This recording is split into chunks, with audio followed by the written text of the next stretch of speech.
सच्चाई से गहराई तक खबर पहुंचाए आप तक। नमस्कार, मैं हूं आनंद शर्मा। आज के कार्यक्रम में हमारे साथ मौजूद हैं जलगांव जिले के वरिष्ठ पत्रकार, बहुत अच्छे जानकार, पत्रकारिता में गुरु और पत्रकार संघ के अध्यक्ष दिलीपजीत तिवारी।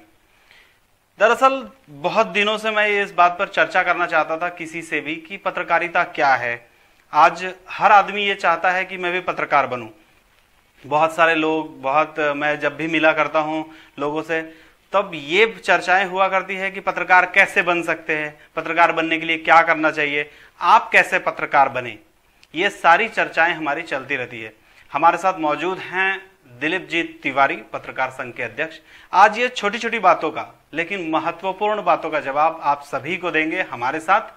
दिलीप सर, सबसे पहले तो आप तक के स्टूडियो में पहली बार आप आए हैं, आपका स्वागत है। धन्यवाद। दरअसल बहुत सारे लोगों के मन में मतलब शंका रहती है, कुछ क्वेश्चंस रहते हैं कि पत्रकार क्या है, कैसे पत्रकार बने। आज हर कोई चाहता है पत्रकार बने, और मैंने सुना है कि भारत के संविधान जो है उसके अंतर्गत या उसके अंदर ये कहा जाता है कि भारत का हर एक नागरिक पत्रकार है। तो इस बारे में आपकी राय क्या है? आनंद जी, पहले तो मैं आपको शुक्रिया कहूंगा कि आप तक के इस कार्यक्रम ने आपने मुझे सम्मिलित किया और इस चैनल द्वारा जलगांव के तमाम व्यूवर्स के पास हम लोग पहुंच रहे हैं। आपने बहुत अच्छा विषय शुरू किया है कि जो पत्रकारिता के बारे में लोगों को जानकारी दे सके, उसके अलग अलग पहलू समझ सके। जो आपने कहा कि संविधान कहता है कि हर आदमी जर्नलिस्ट है, इसके पीछे की भूमिका ये है कि जो हमें अभिव्यक्ति स्वातंत्र जो दिया गया है जी, उस अभिव्यक्ति स्वातंत्र के अंदर मेरे विचार, मेरा किसी भी प्रकार की कृति, मेरा किसी भी प्रकार का संकेतांकन, यह मुक्त पद्धति से अभिव्यक्त करने के लिए हमें संविधान ने हक दिया है, जिसे हम हमारा मूलभूत हक कहते हैं। अगर इसको हम अच्छी तरीके से, सकारात्मक रूप से, राष्ट्र के हित के रूप में अगर इसको हम यूज करते हैं तो वैसे हर नागरिक भारत का पत्रकार हो सकता है। लेकिन मैं आपको एक बात बता दूं कि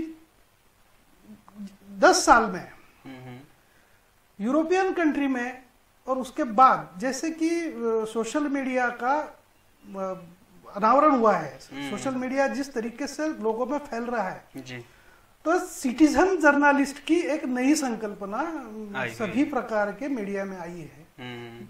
इसके अंदर से हर एक आदमी, उसके पास कहने लायक जो बात है, दूसरों को बताने लायक जो बात है जी, उसे लगता है कि मैं लोगों में इसे शेयर करूं, उन सभी बातों को लोग सिटीजन जर्नलिस्ट बोलकर अब मीडिया में भेज रहे हैं। प्रिंट में भेज रहे हैं, लाइव में भेज रहे हैं और इंटरनेट पर भेज रहे हैं। तो सिटीजन जर्नलिस्ट का जो प्रकार हमारे संविधान से शुरू होता है, वो इस प्रकार से आकर सोशल मीडिया तक या सिटीजन जर्नलिस्ट की संकल्पना तक आकर रुक जाता है।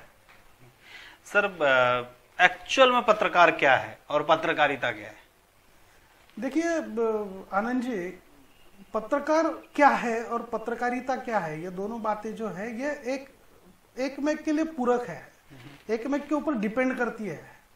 देखिए, पत्रकारिता का मतलब सीधा साधा है कि आपके पास लोगों को कहने लायक कोई चीज है, आपके पास लोगों को बताने लायक कोई दृश्य है, और आपके पास लोगों को सुनाने लायक किसी प्रकार का कोई काव्य है या संदेश है।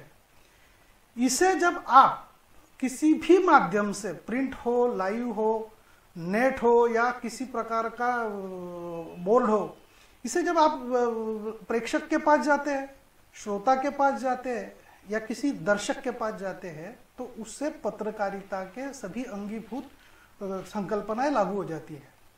अब सीधी बात है कि पत्रकारिता का जो प्रारंभ हुआ वो कैसे हुआ कि भाई हमें कुछ कहना है, लोगों को बताना है जी। और बताने के लिए फिर पहला माध्यम उस वक्त क्या था, तो पहले लोक कलाओं का निर्माण हुआ, जो लोक कला में से उस बात को खा जाता था। उसके बाद अक्षरों का निर्माण हुआ, अंक का निर्माण हुआ, फिर वो लिखने के योग्य संदेश जाने लगे। उसके बाद चित्रपट का निर्माण हुआ, चित्रपट के माध्यम से पत्रकारिता जाने लगी। और आखिरी के टप्पे में जैसे इंटरनेट का संशोधन हुआ, उसके माध्यम से पूरा समूचा जग इस पत्रकारिता के दायरे में आ रहा है। सर, आज जो लोग पत्रकारिता में अपना करियर करना चाहते हैं उनको क्या करना चाहिए?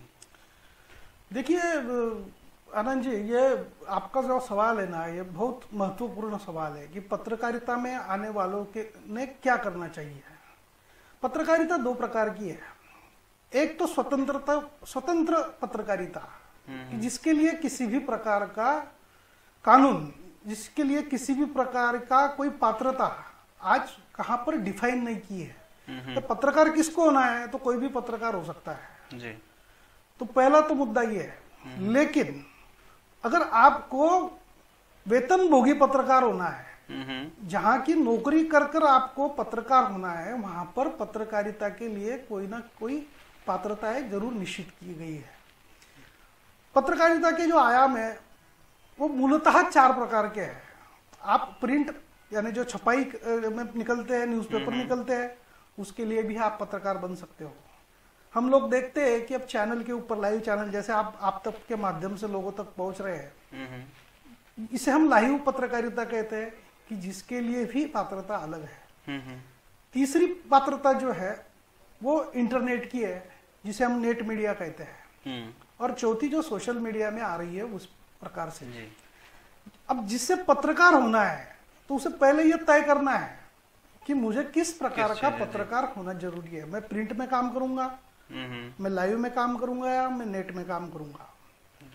अब पत्रकारिता के जो बेसिक कोर्सेस है उसमें पदविका भी है, उसमें पदवी भी है, और उसके बाद पदव्युत्तर भी है जी। जैसे कि हम देखते हैं कि मुक्त विद्यापीठ जो है हमारे नासिक का, यशवंतराव चौहान मुक्त विद्यापीठ, उसने सर्टिफिकेट कोर्स भी शुरू किए पत्रकारिता में, जिसे हम पदवी का कोर्स कहते हैं। अपने नॉर्थ महाराष्ट्र यूनिवर्सिटी की बात करें तो वहां पर बीसीए कोर्सेज भी है, एमसीजे की कोर्सेज भी है, और पोस्ट ग्रेजुएशन की भी वहां पर सहूलियत प्राप्त है। सब में बड़ी बात तो यह है कि पत्रकारिता अगर सीखकर प्राप्त करना है तो किसी माध्यम से या शिक्षण से आप केवल 50% पत्रकारिता सीख सकते हो। पत्रकारिता के अंदर कुछ बातें ये उपजत होना चाहिए कि जो उस आदमी को उस बात का ज्ञान पहले से होना चाहिए, नैसर्गिकता उसके अंदर होनी चाहिए, और फिर उसके स्वभाव की, उसके वर्तन की, उसके अभिव्यक्ति की स्वतंत्रता मिलकर और प्रशिक्षण लेकर वो एक अच्छे पूरे बुके जैसी, जिसके पास, जिसे हम कहेंगे कि पत्रकारिता क्या है, तो अलग अलग स्किल का बुके है जी। उसके पास टेक्नोलॉजी है, उसके पास बात करने का ढंग है, उसके पास उसको संकलन करने का ढंग है, उसको पास उस प्रेजेंटेशन का ढंग है। अगर कोई बातमीदार अच्छी न्यूज लाता है और अखबार में का संपादक उसे अगर प्रेजेंट नहीं करता है तो यहाँ पर फिर दोष निर्माण होता है। तो पत्रकारिता के जो स्किल है ये आपके वर्तन, आपकी भाषा, आपका लेखन, आपका प्रेजेंटेशन, ये व्यक्तिगत तौर पर और सामाजिक तौर पर आत्मसात करना बहुत जरूरी है। सर, आप काफी दिनों से पत्रकारिता कर रहे हैं, तो पहले के पत्रकार और अभी के पत्रकार, इनमें क्या फर्क है? आनंद भाई, मैं आपको बता दूं कि पूरे देश में, पूरे जग में, देश का नहीं जग की बात करेंगे, कि पूरे जग में पत्रकारिता का जो पहला शुरुआत प्रारंभ हुआ वो जाहिरात के तौर पर था। मैं आपको बता दूं कि हम लोग 1600 ईस्वी सन 1600 से पत्रकारिता की बात करते हैं। हमारे एजुकेशन के जो किताबें है उसमें भी जो संदर्भ आते हैं डिग्री के लिए और प्री डिग्री के लिए, उसमें भी 1600 से इसका प्रारंभ हुआ ऐसा लिखा जाता है। लेकिन मैं आपको एक बता दूं, एक जुना संदर्भ ऐसा भी है कि ईस्वी सन 131 में पत्रकारिता का पहला प्रारंभ हुआ है। वो पत्रकारिता कैसी थी, तो उस वक्त धातु का शोध लगा हुआ था और पत्थर के ऊपर आदमी काम कर सकता था। तो किसी प्रकार का महत्वपूर्ण आलेख अगर लोगों तक पहुंचाना है, उस वक्त छोटे छोटे जनपद थे, ग्रीस में थे, रूस में थे, फ्रांस में थे, छोटे छोटे जनपद थे, और वो जनपद के जो राजा थे या वहां के शासनकर्ता थे, वो जनता के लिए किसी प्रकार के संदेश निर्माण करते थे और वो जनता तक पहुंचाने का काम करते थे। तो उस वक्त पत्रकारिता का जो प्रारंभ हुआ वो शिलालेख से हुआ। उसके बाद जब धातु का शोध लगा तो धातु के पट्टी के ऊपर संदेश भेजना शुरू हुआ जी। राजा क्या करता था, उसको जो संदेश देना है वो संदेश का निर्माण धातु के पट्टी पर या किसी पत्थर पर कर कर वो किसी चौक में रख दिया करते थे और वहां पर आकर जनता उसको पढ़ती थी। पत्रकारिता का प्रारंभ ये है। उसके बाद के अगर टप्पे में हम आए तो 1600 के दरमियान, 1600 या 1650 के दरमियान पत्रकारिता का दूसरा रूप ये था कि विज्ञापन द्वारा पहली पत्रकारिता शुरू हुई। और वो विज्ञापन भी काय का था, कौन सा था? तो विज्ञापन शराब का था। यानी हम लोग जो बोलते हैं कि पत्रकारिता का और शराब का जो नाता है वो शायद हो सकता है 1600 की जो सदी है वहां से वो शुरू हुआ हो। तो उस वक्त पिंप में की जो शराब थी, जिसे हम कॉर्क की शराब बोलते हैं, तो उस शराब को बेचने के लिए दुकानदार लोग बाहर बोर्ड लगाते थे और उस बोर्ड के ऊपर यहाँ पर ताजी शराब मिलती है, इस प्रकार का फलक लगा हुआ होता था। पत्रकारिता का प्रारंभ यहाँ से है। लेकिन हम हिंदुस्तान की अगर बात करें तो भारत में 1650 में बंगाल हिकिस गैजेट, यह पहला गैजेटियर अपने ईस्ट इंडिया का जो कंपनी का बंदा था उसने यहाँ पर शुरू किया, अपने हिंदुस्तान में किया, बंगाल से वो निकलता था जी। और उसके बाद अगर हम देखें तो हिंदी और उर्दू की पत्रकारिता बहुत जोर शोर से शुरू हो गई। यानी बम्बई से हिंदी पेपर अखबार निकलने लग गए जी, कलकत्ता से निकलने लग गए, पंजाब से निकलने लग गए। उसमें हिंदी भी थे, अंग्रेजी भी थे और उर्दू भी थे, लेकिन मराठी का प्रारंभ नहीं हुआ था। अगर 1600 से अखबार शुरू होता है या पत्रकारिता शुरू होती है तो हमारे महाराष्ट्र की पत्रकारिता, जहां पर हम मराठी माध्यम की बात करते हैं, उसे आने का समय 1831 तक रुकना पड़ा। जबकि दर्पण नाम का जो पहला अखबार है, हमारे पहले दर्पणकार संपादक जाम्बेकर जी, इन्होंने उस अखबार का प्रारंभ किया।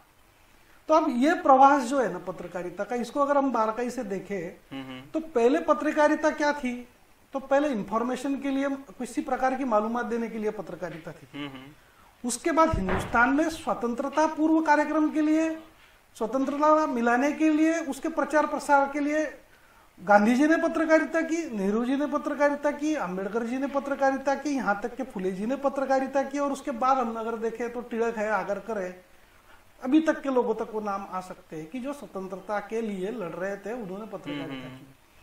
स्वतंत्रता के बाद जब भारत स्वतंत्र हुआ तो पत्रकारिता का स्वरूप पूर्णतः बदल गया। उसके पहले की पत्रकारिता हमें स्वातंत्र्य चाहिए इसलिए थी, और उसके बाद की पत्रकारिता स्वतंत्रता को सुराज्य में किस प्रकार से हम ले जाएंगे, इसका निर्माण करने के लिए पत्रकारिता थी। और इसमें ब्रिटिश तो चले गए, लेकिन हिंदुस्तान में उस वक्त टाइम्स जैसे ग्रुप रह गए, तो जिसके ऊपर सरकार का, उस पत्रकारिता के ऊपर सरकार का बड़ा प्रभाव रहा।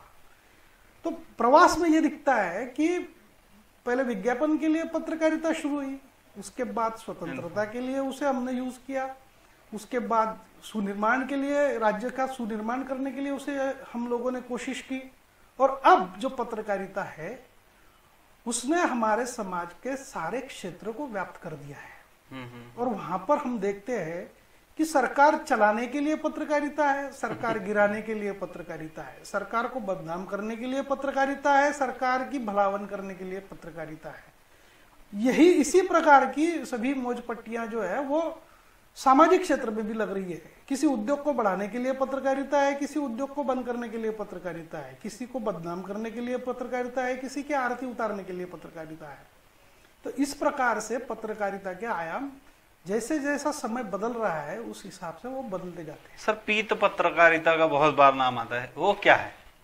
लोग क्या करते हैं भाई, पीत पत्रकारिता की जा रही है, तो पीत पत्रकारिता क्या है ये? आनंद जी, ये सवाल बड़ा, आपका जो सवाल है ये मुझे अड़चन में डालने वाला सवाल है। इसका कारण ये है कि पीत पत्रकारिता का संबंध मद्यपान से है, जो कि मैंने मेरे 27 साल के पत्रकारिता में आज तक किसी प्रकार के मद्य को मैंने छुआ तक नहीं है, उसका किसी प्रकार का टेस्ट भी मैंने किया नहीं है। लेकिन एक बात बता दूं कि पित्त पत्रकारिता के साथ रहने वाले लोगों के साथ मैंने बहुत समय गुजारा है। देखिए, जैसे जैसे पत्रकारिता के क्षेत्र उसके व्याप बदलते गए, स्वतंत्रता मिलने के बाद उद्योग आया, व्यवसाय आया, धंधे आए, नौकरी आई, तो ये आने की वजह से लोगों को उनके इंटरेस्ट समाज के प्रति, सरकार के प्रति अलग अलग प्रकार से बढ़ने लगे। जिसका उद्योग है उसे लगता है मेरा उद्योग को ज्यादा फायदा हो, जिसका व्यवसाय है उसको लगता है मेरे व्यवसाय को ज्यादा फायदा हो।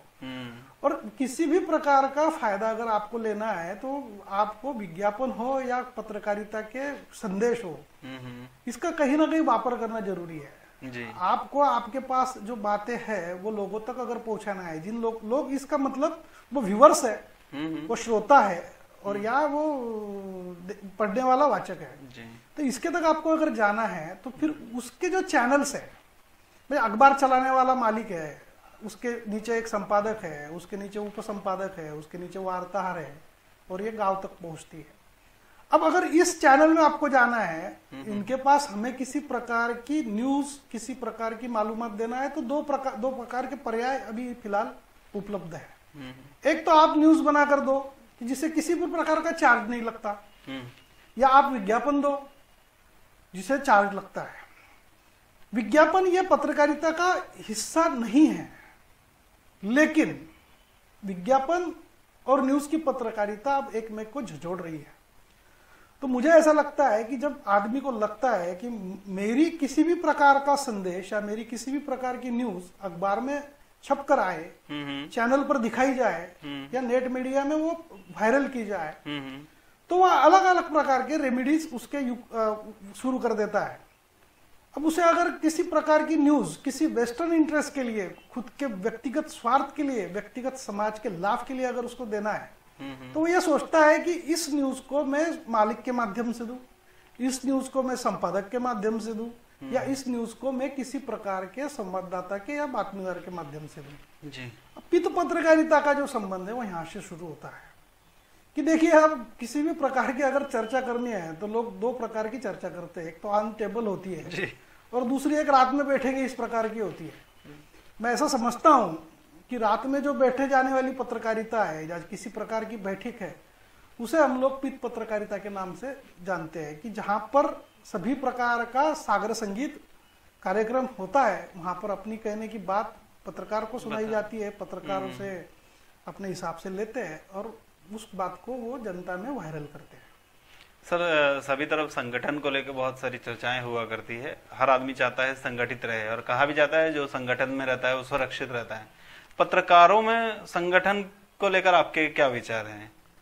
देखिए आनंद जी, पत्रकारिता के क्षेत्र में जो अभी लोग काम कर रहे हैं वो दो प्रकार के हैं। एक तो स्वतंत्र पत्रकार जो है वो अलग है, जो खुद के अखबार चलाते हैं, उसके संपादक भी वही है, उसके रिपोर्टर भी वही है, उसके निर्माण करने वाले वितरण भी वही है। ये लोगों को थोड़ा हम लोग बाजू में रख देते हैं। लेकिन पत्रकारिता का जो अभी विस्तार हुआ है सभी प्रकार के माध्यमों में, उसमें वेतनभोगी पत्रकार, जिसे हम लोग कानून के भाषा में श्रमिक पत्रकार कहते हैं, श्रमिक पत्रकारों की संख्या बहुत बढ़ी है। जैसे जैसे ये संख्या बढ़ रही है वैसे वैसे उनको लागू होने वाली सभी बातें, ये कामगार कायदा जो है इसके अंदर सम्मिलित की गई है। अब कामगार कोई भी हो, पत्रकारिता का जो कामगार है उसे हम कौशल्यपूर्ण कामगार कहते हैं, क्योंकि उसे संगणक चलाना आता है, उसे कैमरा चलाना आता है, उसको उसका एडिटिंग आता है, उसको उसका टाइटलिंग आता है और उसको उसका प्रसारण आता है जी। तो इस प्रकार से ये सभी बातें, ये चारों कार्य जो है ये सभी प्रकार के पत्रकारों को आत्मसात करना जरूरी है। इसलिए पत्रकार ये कुशल कामगार है जिसे हम कहते हैं। तो कुशल कामगार होने की वजह से उसको कामगार कायदे के अनुसार पूरा संरक्षण दिया गया है। लेकिन एक बात मैं आपको बता दूं कि किसी भी प्रकार का उत्पादन करने वाली अगर कोई इंस्टीट्यूट है या किसी प्रकार का उद्योग है, तो आप देखो वहां पर इंटेक की संगठना होती है, वहां पे मार्क्सवादी संगठना होती है और अलग अलग प्रकार की मजदूर संघ की संगठना होती है। दुर्भाग्य की बात यह है कि दूसरों के संगठन के ऊपर लेखन करने वाला जो पत्रकार है उसकी किसी भी प्रकार की नेशनलाइज संगठन फिलहाल अस्तित्व में नहीं है।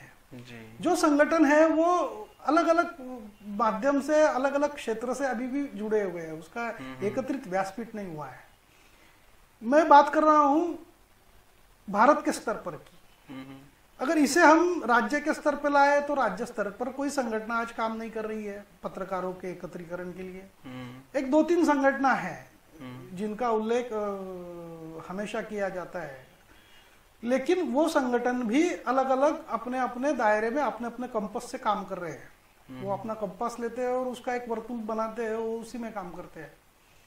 सब में बड़ी बात जो है कि जिला स्तर पे या तालुका स्तर पर जो पेपर काम कर रहे हैं उसमें काम करने वाले लोगों का किसी भी प्रकार का संगठन आज अस्तित्व में नहीं है। फिर जो संगठन है वो कौन सा संगठन है? तो वेतनभोगी कर्मचारी अगर बाहर जाकर अपनी संस्था के बाहर जाकर किसी अलग संगठन से जुड़ना चाहता है तो वहां पर वो संगठन है।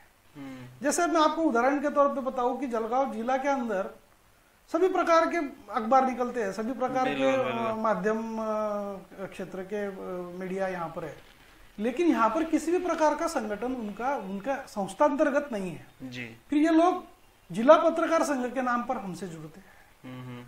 हमारे ही पद्धति से काम करने वाली अदर कोई संगठन है उनके माध्यम से वो जुड़ते हैं।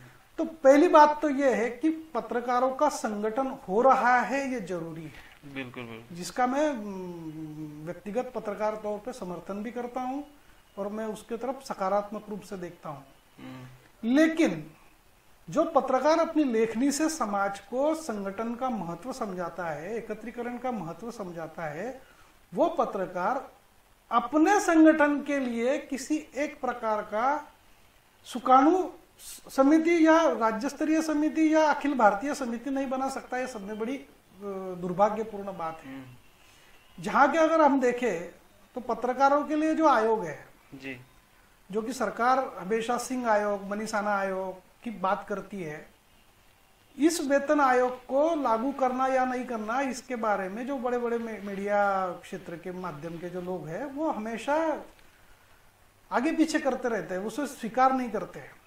इसका कारण ये है कि पत्रकारों के लिए काम 24 घंटे का है, लेकिन उसे मिलने वाला वेतन जो है, मेहनताना जो है, वो किसी भी प्रकार का कुशल कामगार के इतना नहीं है। फिर जब ये बात सामने आती है तो पत्रकार एक तो संगठन से टूट जाता है, संस्था के अंतर्गत वो खुश नहीं है और समाज को उसके अंदर घुटन निर्माण हो रही है, समाज को वो पता नहीं है। इसलिए पत्रकारों के संगठन जितने ज्यादा हो उतने अच्छे हैं। पत्रकारों की खुद की भी कुछ बातें सरकार के सामने आना जरूरी है। वो जैसे जैसे वो सरकार के सामने आएगी, संगठन के माध्यम से आएगी, उसे सरकार भी उसे अपने अधिकार में लेकर कोई निर्णय ले पाएगी। सर, इन दिनों पत्रकारों पर झूठे सच्चे इल्जाम लगा करते हैं।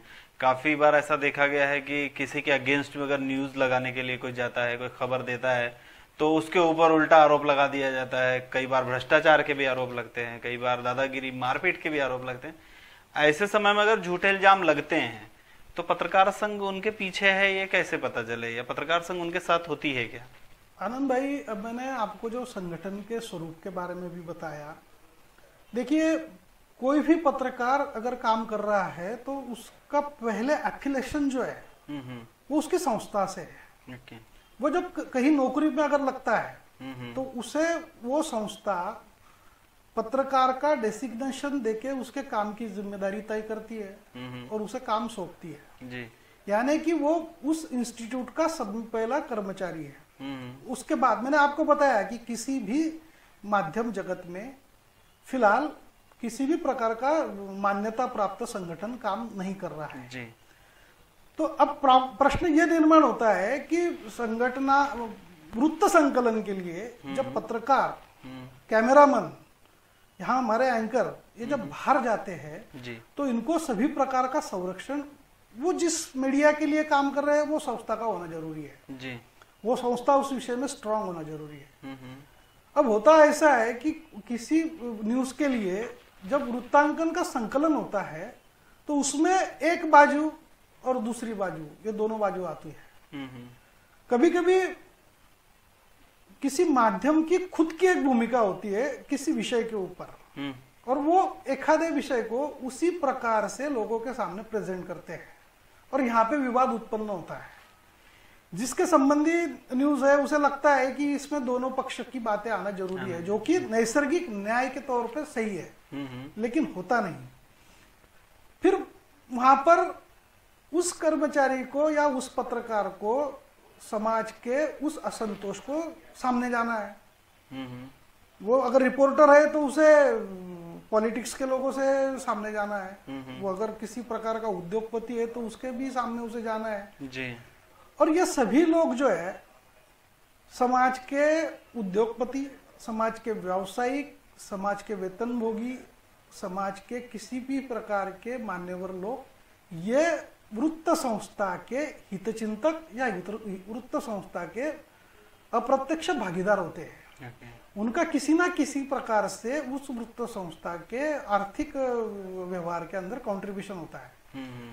अब अगर पत्रकार किसी न्यूज को देता है, उससे अगर किसी उद्योगपति का नुकसान हो रहा है तो वहां पर क्राइसिस है, किसी पॉलिटिशियन का अगर नुकसान हो रहा है तो वहां पर क्राइसिस है।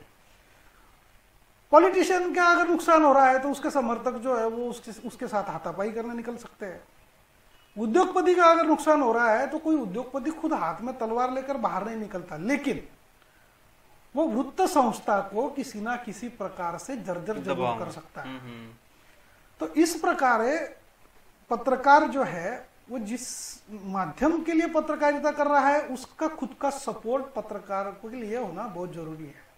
अब देखिए, जो पत्रकार संस्था के लिए काम कर रहा है वो संगठन के तौर पर बाहर की संगठनों से जुड़ा है, वो कहाँ जिला पत्रकार संघ से जुड़ा है या किसी ग्रामीण संस्था से जुड़ा है। तो ये जो संस्था है ये उसे कानूनन संरक्षण नहीं दे सकती, क्योंकि वो किसी भी प्रकार का ऑफिस बेरर नहीं है, वहां पर किसी भी प्रकार का संगठन सदस्यत्व के लिए शुल्क नहीं जमा किया गया है। फिर ये जो संगठन है ये क्या कर सकते हैं, तो ये इसका निषेध कर सकते हैं। इस ऐसे विषय का कलेक्टर के पास, एसपी के पास जाकर निवेदन दे सकते हैं, या सरकार के सामने जाकर पत्रकारों के लिए संरक्षण का जो कायदा है कि पत्रकार के ऊपर अगर हल्ला होता है तो वो उस हल्ले के जो गुनाहगार है, संभावित गुनहगार जो है, उन पर उन्हें बेलेबल ऑफेंस ना कर नॉन बेलेबल ऑफेंस किया जाए, इसकी डिमांड संगठन कर सकती है। और मैं आपको बताते हुए मुझे आनंद ये हो रहा है कि अभी जो महाराष्ट्र गवर्नमेंट का बजट अधिवेशन जो अभी हुआ समारोह पिछले हफ्ते, उसके अंदर महाराष्ट्र गवर्नमेंट ने पत्रकारों के ऊपर जो हल्ले होते हैं उसका संरक्षण का जो कायदा बनाया है, उसमें पत्रकारों पर जो हल्ला होगा उस केस को, उस गुनाह को नॉन बेलेबल ऑफेंस के अंदर रजिस्टर करना मान्य किया है। ये एक अच्छी हमारे लिए बात है। सर, आज लोगों में स्वार्थ की भावनाएं भर चुकी है और पत्रकार भी समाज का एक अंग है। अपने साथी पत्रकारों को देखकर कई पत्रकार खिसक जाते हैं, तो ऐसा नेचर रहना चाहिए क्या पत्रकारों में? देखिए आनंद जी, ये जो सवाल है, ये जो पत्रकारिता में काम कर रहे हैं उनके दिल को झंझोड़ने वाला सवाल है। ये क्यों हो रहा है पत्रकारिता में? तो पत्रकारिता का अंदर का जो काम है, पत्रकारिता के क्षेत्र में काम करने के जो आदमी की क्षमता है और उसका कालावधि है, ये बहुत ही गति से शॉर्ट होते जा रहा है। पहले ऐसा था कि किसी एक अखबार के लिए अगर किसी संपादक को लिया जाता है तो वो संपादक वहां पर रिटायर हो जाता था। किसी एक चैनल के लिए कोई संपादक काम कर रहा है तो चैनल में से जब वो रिटायर होगा उसी वक्त वहां से निकलता था। संपादक के नाम से अखबार जाने जाते थे कि ये गडकरी का है, ये गोखले जी का है, ये टिळक जी का है। लेकिन अब बदलते समय में संपादक या पत्रकारों का अस्तित्व ये 3 या 4 साल का कर दिया है। इसीलिए प्रॉब्लम ये होता है कि अस्तित्व की लड़ाई है, और इस अस्तित्व की लड़ाई में अगर आपको दूसरों को ओवरटेक कर आगे जाना है, तो पत्रकारिता में बदलते हुए कौशल्य को, बदलते हुए ज्ञान को आत्मसात करना बहुत जरूरी हो चुका है। अब जो लोग इसके अंदर परंपरागत है, जो लोग कहते हैं कि नहीं ये सालों साल इस प्रकार से चल रहा था, हम उसे ही चलाएंगे, वो लोग आज पत्रकारिता में से कालबाह्य होते जा रहे हैं। उन्हें बाहर निकलना है। उनकर देखकर जो काम कर रहे हैं उनको भी उनका आदर्श लेकर बाहर निकलना है। अब रही बात पत्रकारिता के कौशल्य की, मैं आपको बता दूं कि पहले पेन और कागज ये पत्रकारिता के आयुध माने जाते थे जी। लेकिन अब समय जैसे जैसे बदलते गया, अब पत्रकारिता के आयुध जो है वो कंप्यूटर हो गया, वो इंटरनेट हो गया जी, वो लैपटॉप हो गया, और यहाँ तक कि वो हमारा मोबाइल हो गया। पत्रकारिता के जो कौशल्य है वो अब कंप्यूटर हो गया है, वो संगणक कंप्यूटर हो गया है, मोबाइल हो गया है। तो अब इस क्षेत्र के अंदर जो कोई भी नई पीढ़ी आ रही है उनको इस प्रकार के सभी कौशल्य सीखना जरूरी है। और सीखना जरूरी नहीं है, उसका वापर कर कर उसका प्रसारण करना भी बहुत जरूरी हो गया है। आनंद जी, आप खुद लाइव मीडिया में काम करते हो। आज भी हमारे हिंदुस्तान में अगर कई लाइव मीडिया का काम करना है तो लोगों के दिमाग में इस प्रकार से संभावनाएं होती है कि भाई किसी प्रकार की ओबी वैन आएगी जी जी, उसके छतरी पे से प्रसारण होगा, हाँ, बिल्कुल, और फिर वो न्यूज लोगों तक पहुंचेगी। जी जी। मुझे ऐसा लगता है कि ऐसे लोगों के लिए आप खुद एक सबक हो कि किसी प्रकार की व्यवस्था ना होने के बावजूद भी आप लोगों तक अपने लाइव कार्यक्रम पहुंचा सकते हैं, कि जो मैन्युअली और कंप्यूटर सिस्टम का अच्छा वापर करके लोगों तक हम लोग पहुंचते हैं जी। अब जिन लोगों के पास इस प्रकार का कौशल्य नहीं है वो लोग अस्वस्थ है, और जिनके पास कौशल्य है वो आगे निकल रहे हैं। बिल्कुल। तो आप देखिए कि इसमें ऐसा आपके समझ में आएगा कि अस्वस्थ कौन है। जिनको ऐसा लग रहा है कि मैं कुछ समय के बाद कालबाह्य हो जाऊंगा, वो लोग अस्वस्थ है। इसलिए जिनको कौशल्य है उनके पास से ये लोग एक तो दूर भाग रहे हैं, या अपने अस्तित्व के ऊपर प्रश्न चिन्ह लगने की उनके मन में शंकाएं है। लेकिन जो लोग पत्रकारिता के सभी कौशल्य अंगीभूत कर रहे हैं, स्वीकार रहे हैं, उन लोगों के लिए पत्रकारिता के अगले 100 साल सबसे उज्जवलदायी है, महत्वपूर्ण है। इस बारे में मैं पूरा ठाम हूं। सर, आखिरी सवाल है लेकिन महत्वपूर्ण है हमारे प्रोग्राम के लिए भी और लोगों के लिए भी। आप काफी दिनों से पत्रकारिता करते आ रहे हैं, अचानक से आप पत्रकारिता, मतलब जो अखबार है, पत्रकारिता से तो बाहर नहीं बोलूंगा, लेकिन जो अखबार है उन सब अखबारों से और किसी संस्था से दूर हो गए और आपने अपना कुछ शुरू किया, तो ऐसा अचानक से ऐसा बदलाव कैसे? मैंने आनंद भाई, मैंने आपको बताया कि अभी की पत्रकारिता के अंदर काम करने वाले लोगों का समय जो है, कालावधि जो है वो कम कम होते जा रहा है। पत्रकारिता में अगर किसी पोजीशन पर आपको बने रहना है तो उसके लिए अब उस आदमी की विद्वत्ता के बावजूद अलग अलग फैक्टर भी काम करते हैं। आपके काम का मूल्यमापन आपकी विद्वत्ता से नहीं होता, आपके काम का मूल्यमापन उस माध्यम के विस्तार, माध्यम के आर्थिक बाजू और माध्यम का जो मालिक है उसकी विचारधारा से होता है। पत्रकारिता के क्षेत्र में मैंने 27 साल जो काम किया, मैंने सकाल माध्यम समूह के साथ काम किया, मैंने देशदूत समूह के साथ काम किया और तरुण भारत के साथ काम किया। मेरे इस प्रवास के अंदर मेरे ऊपर सकाल पेपर के नाना साहब परुलेकर का बहुत बड़ा प्रभाव रहा है। मैं पत्रकारिता क्यों कर पाया, तो नाना साहब परुलेकर के पेपर में मैंने काम किया, इसलिए मैं पत्रकारिता में रह पाया जी। मुझे द्वारकानाथ पांडुरंग लेले जैसे संपादक मिले, मुझे उत्तम कांबळे जी जैसे संपादक मिले। इन लोगों ने मुझे पत्रकारिता के अंदर खड़े रहने के लिए जो कौशल्य लगते हैं, जो शब्द लगते हैं, जो विद्वत्ता लगती है, उससे उन्होंने लोगों ने मुझे मार्गदर्शन किया। उस मार्गदर्शन के ऊपर, उस भांडवल के ऊपर मेरे पत्रकारिता के 27 साल बहुत ही सहज निकल गए।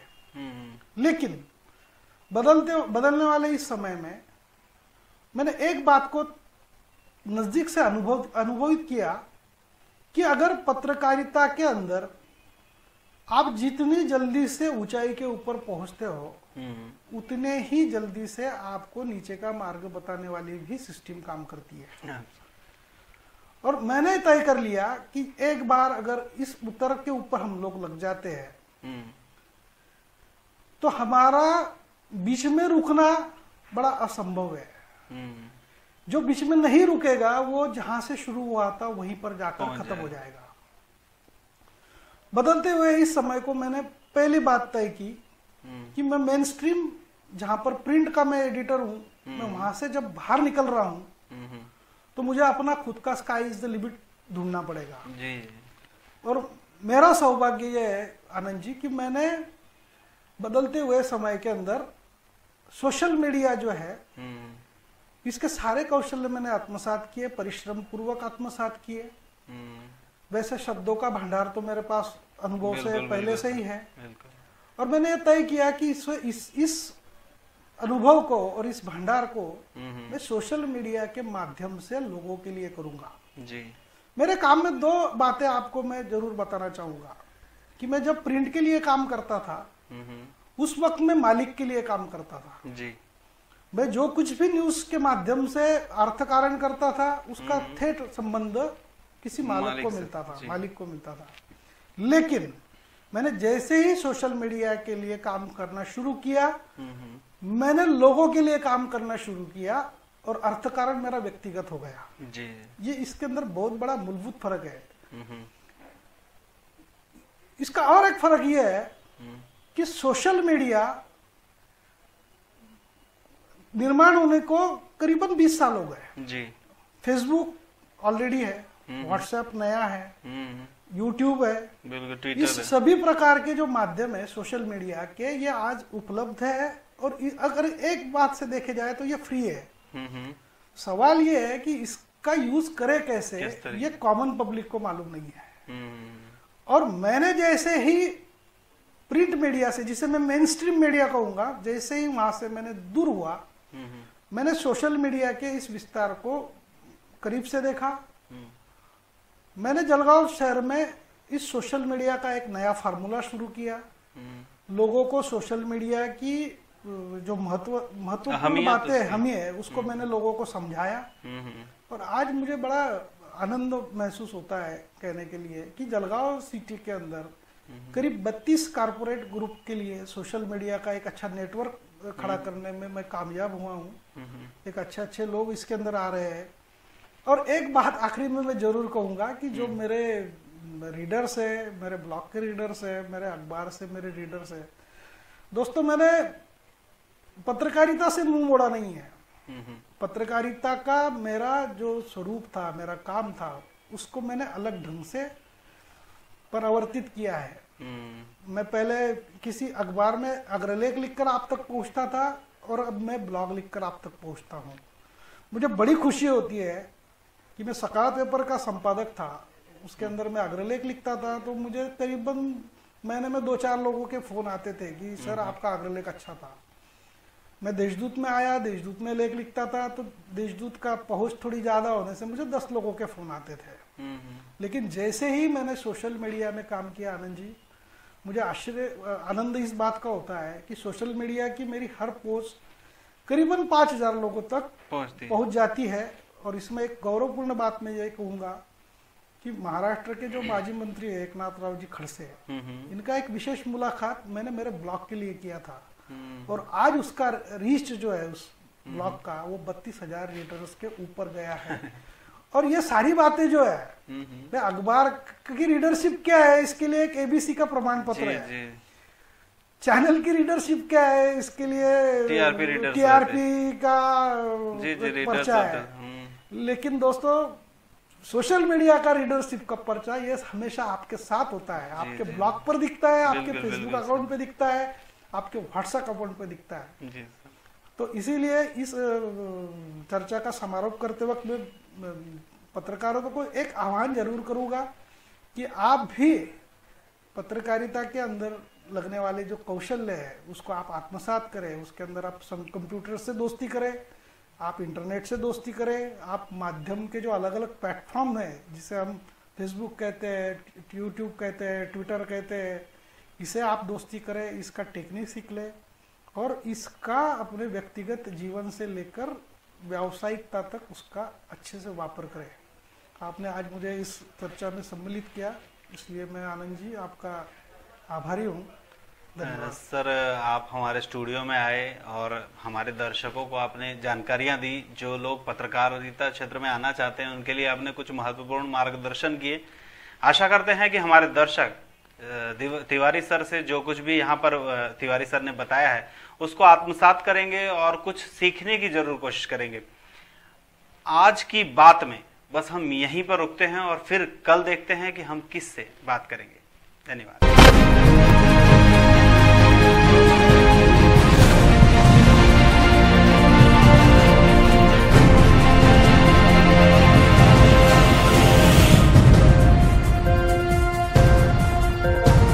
सच्चाई से गहराई तक खबर पहुंचाई आप तक।